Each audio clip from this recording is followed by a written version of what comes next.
Hello बच्चों, let's read the question. Select the correct option for the following statements. पहला statement है primary and secondary phloem get crushed during secondary growth. और second statement है during secondary growth primary xylem remains more or less intact. और हमें 4 combinations में options दिए गए हैं. तो इस क्वेश्चन को सॉल्व करने का की कॉन्सेप्ट है secondary growth with respect to vascular cambium. हमें पता है कि जो वैस्कुलर कैम्बियम है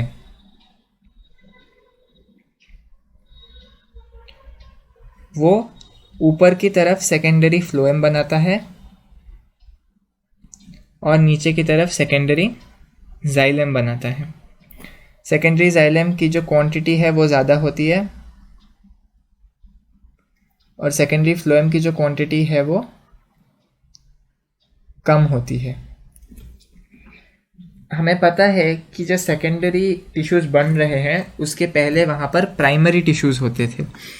तो जो प्राइमरी टिश्यू वैस्कुलर कैम्बियम के आने से पहले था वो primary xylem actually secondary xylem के नीचे प्रेजेंट होता है और जो भी सेकेंडरी जाइलम बन रहा है वो इस प्राइमरी जाइलम के ऊपर बनता जाता है.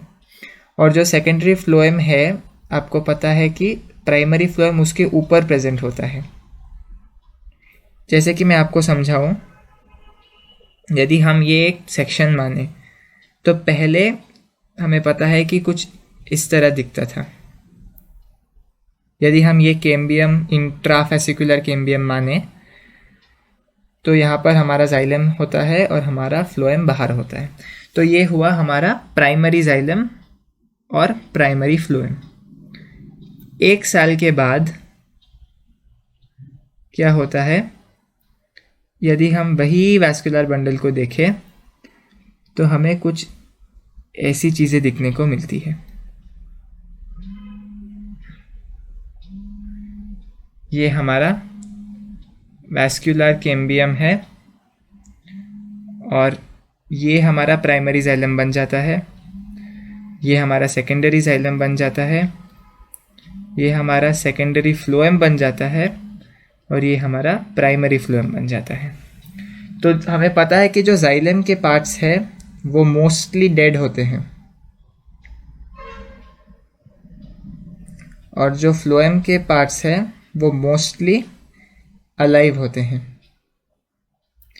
इसी कारण जो जाइलम ऑलरेडी ज़्यादा क्वांटिटी में बन रहा है और वो मोस्टली डेड पार्ट्स है तो वो बहुत प्रेशर डालते हैं बाहर की लेयर्स की ओर.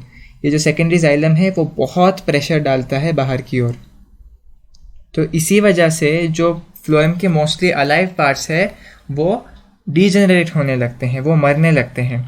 इसीलिए जो पहला स्टेटमेंट है primary and secondary phloem get crush due to secondary growth, बिल्कुल सही बात है क्योंकि ये जो डेड सेकेंडरी जाइलम है वो बहुत प्रेशर डालता है और आपको पता है जो लिविंग सेल्स होते हैं वो ज़्यादा प्रेशर बेयर नहीं कर पाते, इसीलिए प्राइमरी और सेकेंडरी फ्लोएम क्रश होने लगते हैं.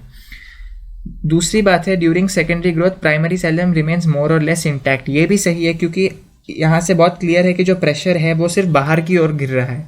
ये जो वैस्कुलर कैम्बियम प्रोलिफरेट कर रहा है, जो सेकेंडरी जाइलम बन रहा है वो सिर्फ बाहर की ओर प्रेशर डाल सकते हैं, अंदर की ओर प्रेशर नहीं डाल सकते क्योंकि ऑलरेडी वहाँ पर टिश्यूज़ मौजूद है. जाइलम के ही टिश्यूज़ मौजूद है जो कि डेड है, वो प्रेशर को सह सकते हैं. इसीलिए primary xylem remains more or less intact. तो हमारा करेक्ट ऑप्शन होना चाहिए both 1 and 2 are correct. Option A है 1 इज़ करेक्ट 2 इज़ इनकरेक्ट गलत, 2 इज़ करेक्ट 1 इज़ इनकरेक्ट गलत, बोथ स्टेटमेंट्स are इनकरेक्ट गलत, बोथ स्टेटमेंट्स are करेक्ट सही.